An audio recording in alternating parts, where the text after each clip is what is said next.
Hey guys, Redneck Mini 14 here, and today I'm going to talk about why I love Hexmag magazines. Hexmag came around several years ago and they started making AR-15 magazines, and they've since expanded into AR-10 magazines and even Glock magazines. And they also offer a few other accessories for your AR-15, such as pistol grips and rail covers. Anyway, I'm just going to talk about the standard AR-15 magazines because that's the only thing I own.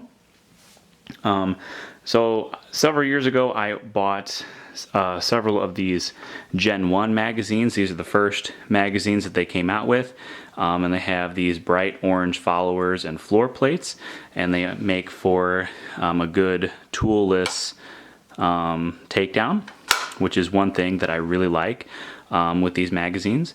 They also have this, I think it's called Hex ID, which is basically you can buy different colored followers and base plates so you can easily identify which caliber you have in your gun. The standard is orange, which is what comes with all of your hex mags. So all of my hex mags came with these bright orange followers, and that's what I use for my 223 5.56. And if we go over to this Gen 2, which I'll show you the differences in that in a minute, I went with the orange, or not the orange, but I replaced the orange with the zombie green, I believe is what it's called. And these magazines are specifically for my 300 Blackout. And there's, I think, 8 different colors total. So like, say if you had a 458 SOCOM, you could use blue followers or yellow followers, or if you had a 50 Beowulf, you could use red followers. There's like, again, 8 different colors, I think. And I'm not sure if those are the only 4 calibers that you can use these mags for. Like, I don't really know the dimensions and specifics of, say, like 204 Ruger or 2545 Sharps, I think is what it's called, or like 224 Valkyrie. Like, I don't know how many of those actually can be used in the standard AR-15 magazine, or if some of them have their own specific magazines. But I'm pretty sure there's more than just 4 calibers that you can use a standard AR-15 magazine for. And if you have several different calibers, you can use several different hex ID colors for your different magazines for your different rifles or pistols. So that's one reason why I like the Hexmag magazines, is because of the Hex ID system. You can easily identify which one is which caliber. They also come in 4 different colors, the magazines themselves, at least as far as the AR-15 mags go.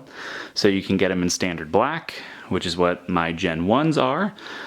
You can get, I guess it's called like Wolf Gray, which is what I got here. And I like these because they resemble the old like M16 magazines, like those old military surplus magazines. A lot of them were this gray color, and so I really like that.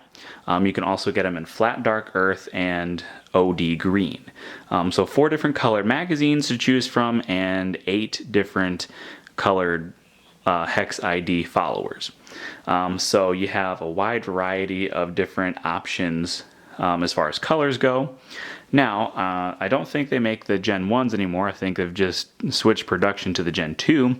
But the Gen 1s are very similar to the Gen 2s, except there is no groove for the spoon for your stripper clips, and the actual hole where the mag catch goes into, I don't know if you'll be able to see it, but you have a ledge here at the bottom, but not at the top.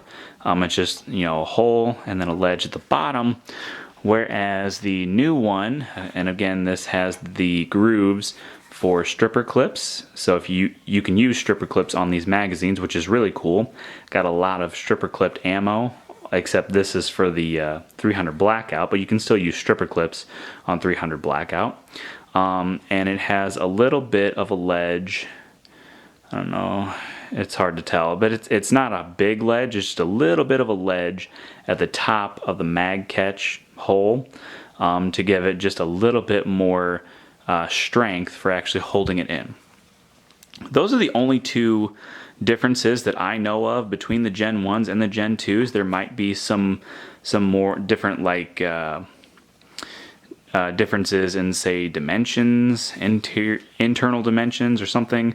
But as far as I can tell, they're pretty much identical except for those two differences. And I have had very good luck with the Gen 1s. I've seen people do torture tests on these where they like run them over with trucks, drop them off a cliff, whatever. And they usually hold up very well, so I imagine the Gen 2s would be just the same. Haven't taken the Gen 2s out yet, but I imagine they're going to be the same as the Gen 1s. So, one more thing that I do like about the Hexmags that I haven't taken advantage of is with this hex pattern, they actually make grip tape to go on this. So it's kind of like a sheet with stickers, different, like gray and black. I guess those are the only two colors, but different colored textured stickers that you just put on these little hexagons on the magazine, and it makes, gives you some grip. So that's another cool thing. They also make, I think they make like different, like special designs and stuff that you can put over these as well. Haven't really looked into either one of those options, but if you're like big into customizing your magazines with grip tape or different like designs like Gadsden flags and stuff, I think that's an option. At least the grip tape for sure is an option.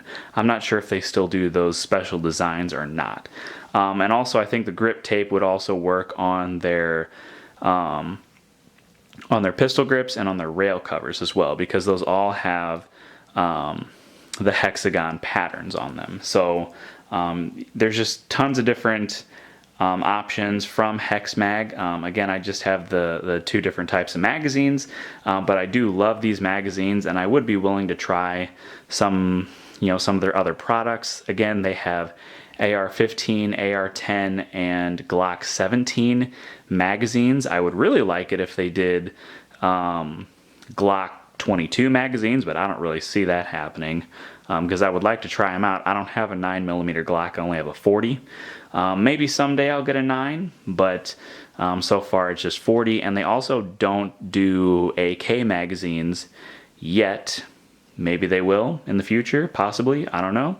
It would be really cool if they did, because that would just be another option for AK magazines, but I think those are a little bit more tricky. But you never know, maybe someday they'll come out with AK magazines and I can try those out as well. But so far, all I have experience with is the AR-15 magazines, and I absolutely love them. I guess probably about half of the magazines that I have for AR-15s are Hexmags. If that says anything, again, I don't really have a whole lot of magazines, but again, like half of them that I own are made by Hexmag. So I really, really like them. So if you get a chance to try out Hexmag, maybe if you have different calibers, you want to differentiate between which magazines have which calibers in them, this is definitely an option. Again, there are other options out there, like PMag has, different options and stuff. So, I mean, it's not the end-all be-all magazine. Most people like their PMags, which are good magazines as well. But anyway, those are the Hexmags, and I'll try not to keep jibber-jabbering here. Subscribe to my channel, like me on Facebook. I'm Redneck Mini 14, and until next time, be safe